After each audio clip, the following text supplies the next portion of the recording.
Assalamualaikum warahmatullahi wabarakatuh. Nama saya Nur Afifah dari Universitas Yaksi, jurusan Akuntansi semester 5.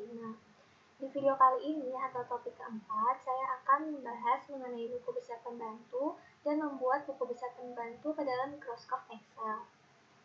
Nah, yang pertama, di sini ada definisi buku besar pembantu. Buku besar pembantu atau disebut juga dengan buku tambahan.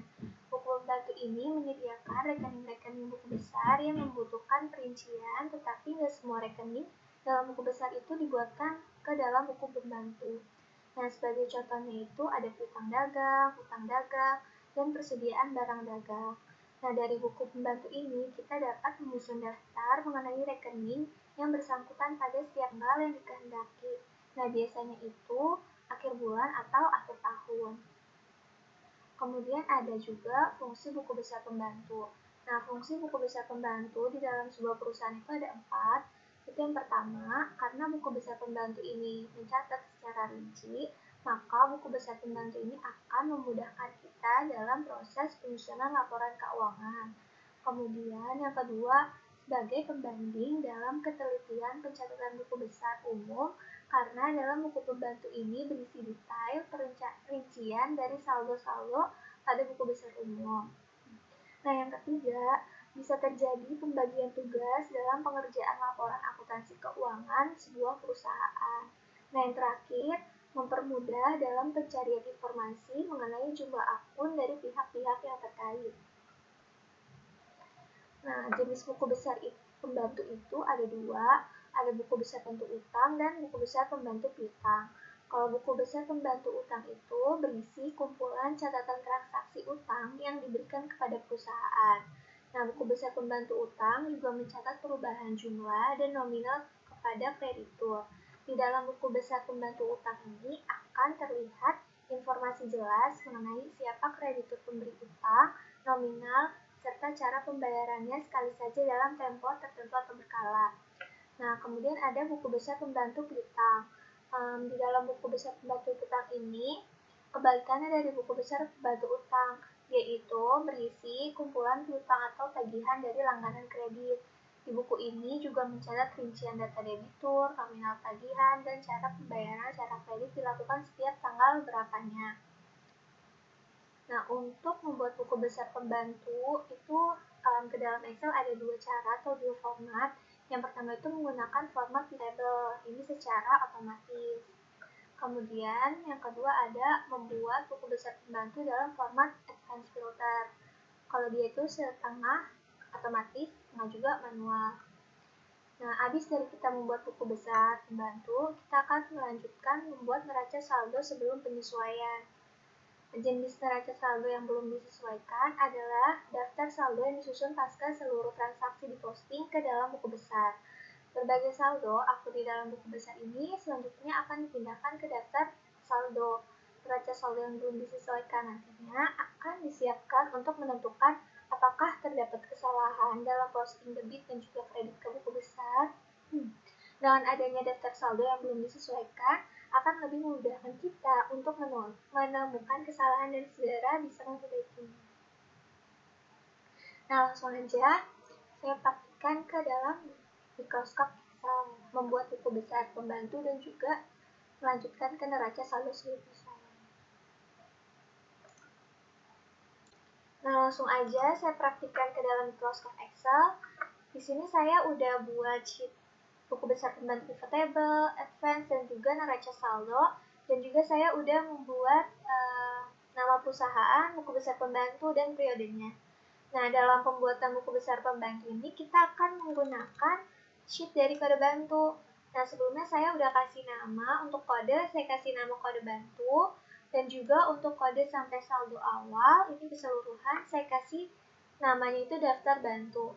Nah, langkah pertama untuk membuat buku besar pembantu, itu sama kayak buat buku besar, kita ke sheet jurnal umum, terus kita blok nih dari tanggal bawah, terus kita ke menu insert, terus kita klik pivot table. Nah, jadi kan table orange-nya itu kita udah pilih ya, di jurnal umum ini kita pilih dari atas sampai bawah, terus kita pilih existing worksheet. Nah, untuk location-nya kita ke buku besar pembantu pivot table, Terus kita klik di mana kita mau mulai. Nah, udah seperti ini, kita klik OK. Nah, ini kan udah muncul. Terus kita masukin nomor akun ke filter, terus tanggal dan keterangan kita masukin ke raw. Nah, value-nya itu debit dan kredit. Nah, ini kan masih berantakan ya, kayak gini. Nah, kita rapiin lagi, kita klik tanggal, terus kita ke field setting, subtotalnya 0, layout and print-nya itu show item labels in tabular form, udah, terus kita klik OK. Nah, udah seperti ini. Di sini kan debitnya itu sama kredit masih count ya. Ini kita ganti, jadi kita klik value setting lagi, kita klik sum, OK. Kredit juga gitu. Oke, nah ini kita accountingin dulu aja.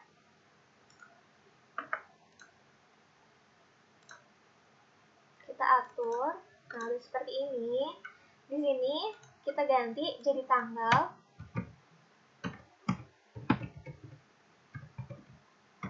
Nah, oke, udah seperti ini. Nah, kita di sini kita masukin, kita ketik nama relasi. Kan kalau buku besar itu nama akun ya. Nah, di sini kita ketiknya nama relasi. Jadi nanti nama relasi ini akan menunjukkan toko-toko yang mempunyai utang sama yang kita utang dan yang mempunyai piutang sama kita. Nah, jadi udah kayak gini, kita kasih titik 2, itu caranya sama kayak yang sebelumnya. For number format, terus ke custom. Nah, kita pilih yang ini. Add bintang spasi kutip titik 2 kutip. Oke. Kita copy aja ke sini. Nah, ini kita ganti jadi pos saldo.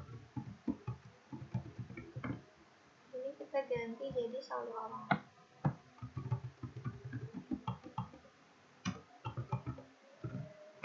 Udah, ini kita kasih titik juga no akunnya.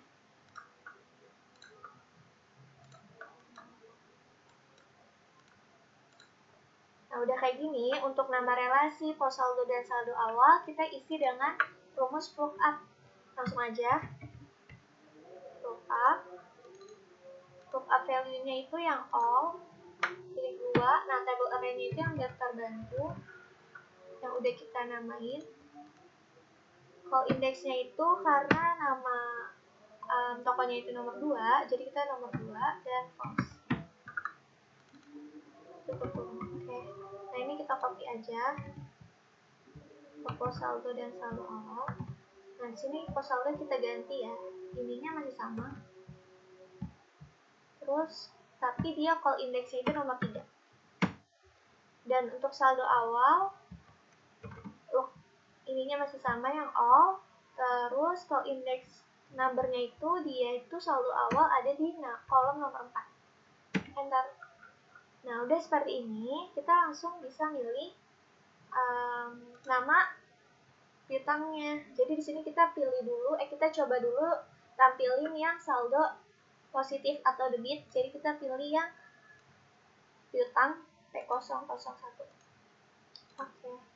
Nah, di sini muncul toko Alfatan dengan dia punya saldo awal piutangnya itu 20 juta. Nah, di sini karena saldonya dia belum ada, jadi kita tambahin lagi, caranya sama yang analyze, terus klik file items and set, calculate file. Nah, untuk namanya itu kita ketik saldo.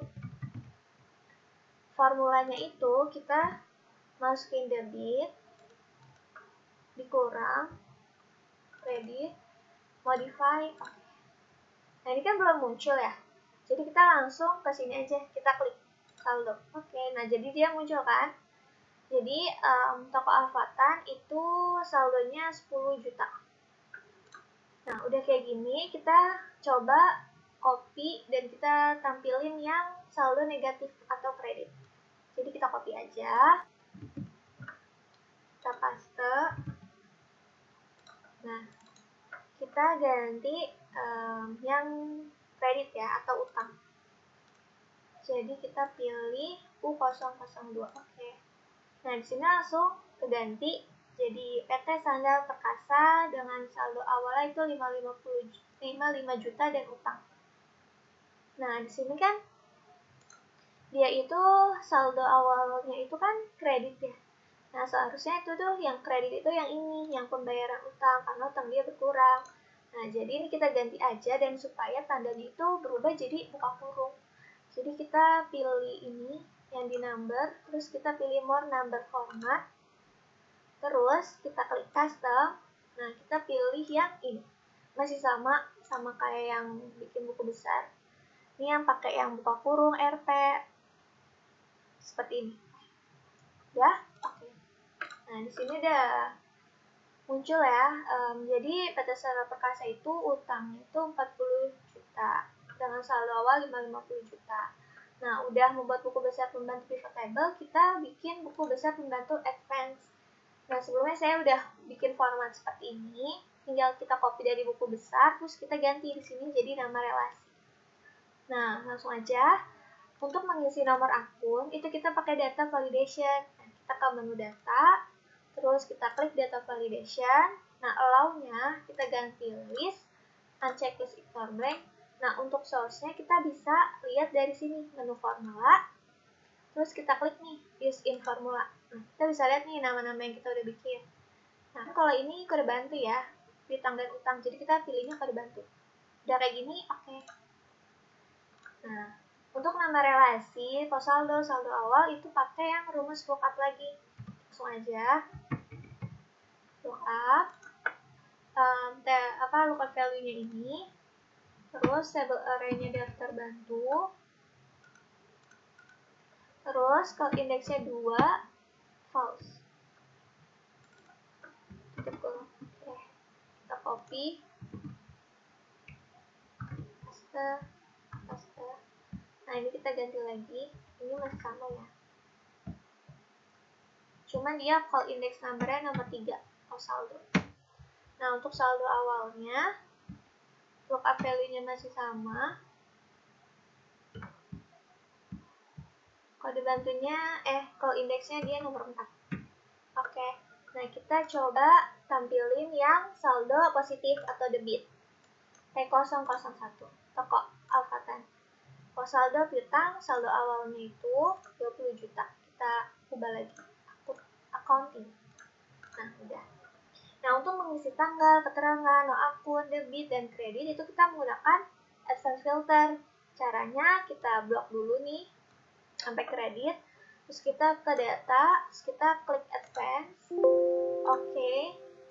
Kita klik copy to another location. Nah, untuk list range-nya ini, kita pilih sheet di zona umum. Zona umum, kita blok lagi nih dari awal sampai akhir. Nah, udah kriteria range-nya itu yang ini, nomor akun dan kode akunnya. Nah, copy to-nya kita blok lagi tanggal sampai kredit. Oke. Nah, ini udah muncul. Jadi kita sesuaiin dulu ya. Nah, udah kayak gini. Cuma dia kan saldonya masih kosong ya. Jadi kita isi aja. Dengan, nah dia saldo awal tuh kan debit. Jadi kita klik aja nih yang di D9. Kita enter. Nah, terus selanjutnya kita pilih nih sama dengan saldo awal ini. Nah, ini saldo awalnya dikurang sama yang di saldo kredit sama dengan. Nah, jadi total saldo toko Alfan itu dia sebesar 10 juta. Ini kita bordir dulu ya. Terus kita copy, kita bikin yang saldo negatif atau kredit. Sini kita ganti jadi U002. Terus ini caranya sama isinya. Maaf. Ke jurnal umum. Blok.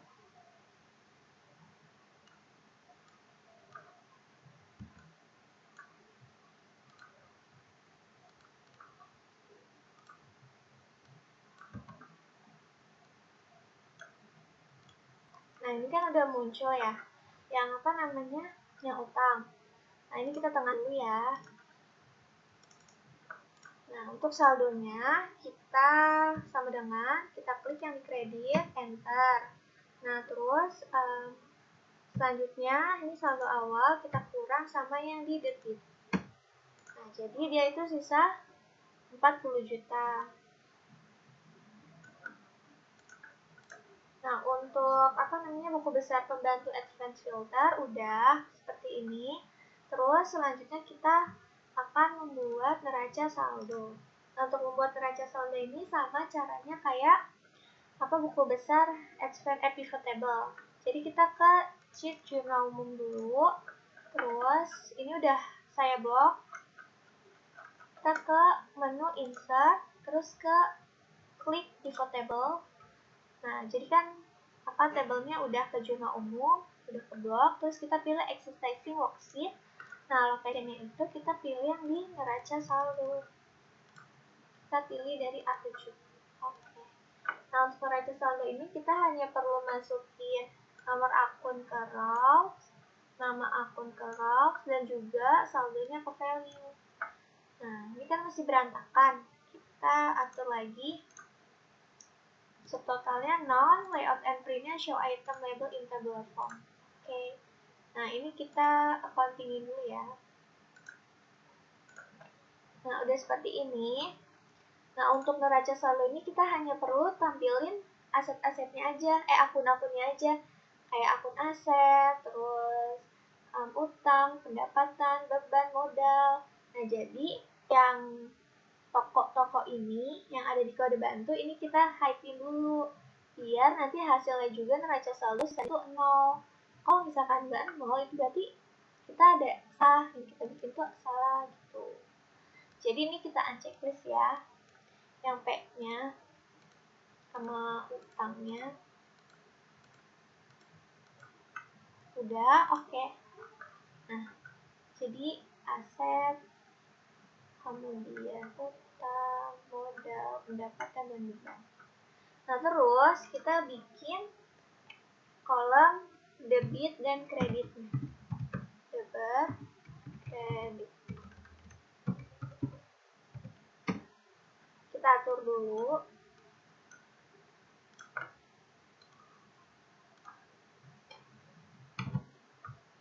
Terus kita bikin bordirnya.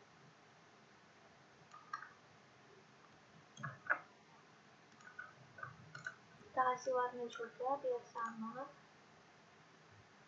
Oke.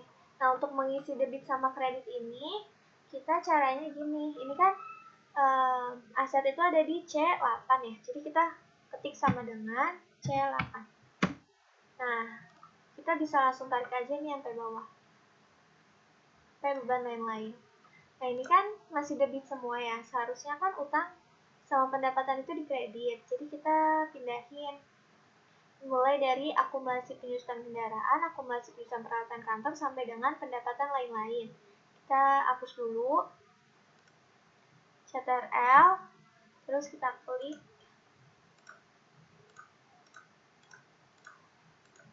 Sampai pendapatan lain.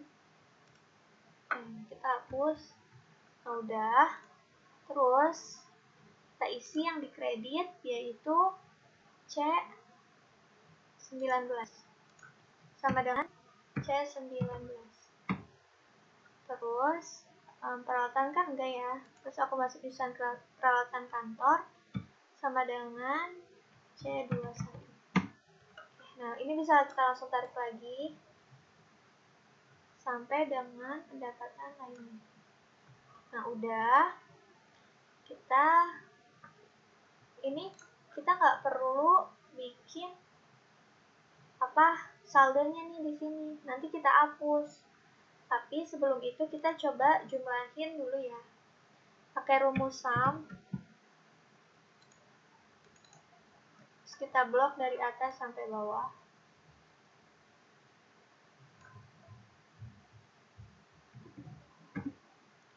Terus kita tarik aja ke samping.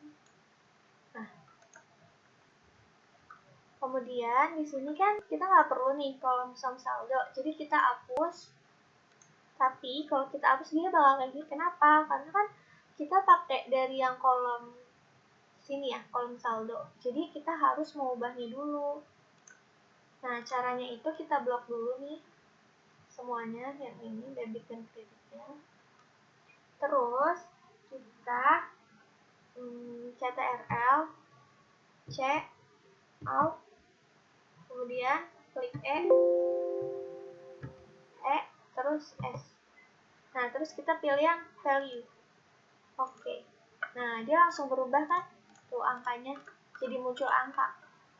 Jadi kalau kita hapus saldonya, kita unchecklist nih.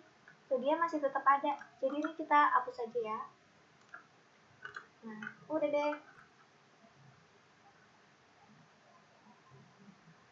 Nah, di sini saya ingin yang kosong ini saya mau ganti 0. Jadi kita terus replace terus 0. Oke. Replace all. Oke. Nah, ini saya mau ganti jadi accounting. Sip. Jadi dia sama-sama 965 juta. Nah, jadi saya udah membuat buku besar pembantu pivot table yang ini, kemudian buku besar pembantu advance, dan juga ke neraca saldo. Nah, sekian video dari saya. Apabila ada kesalahan, mohon maaf. Wassalamualaikum warahmatullahi wabarakatuh.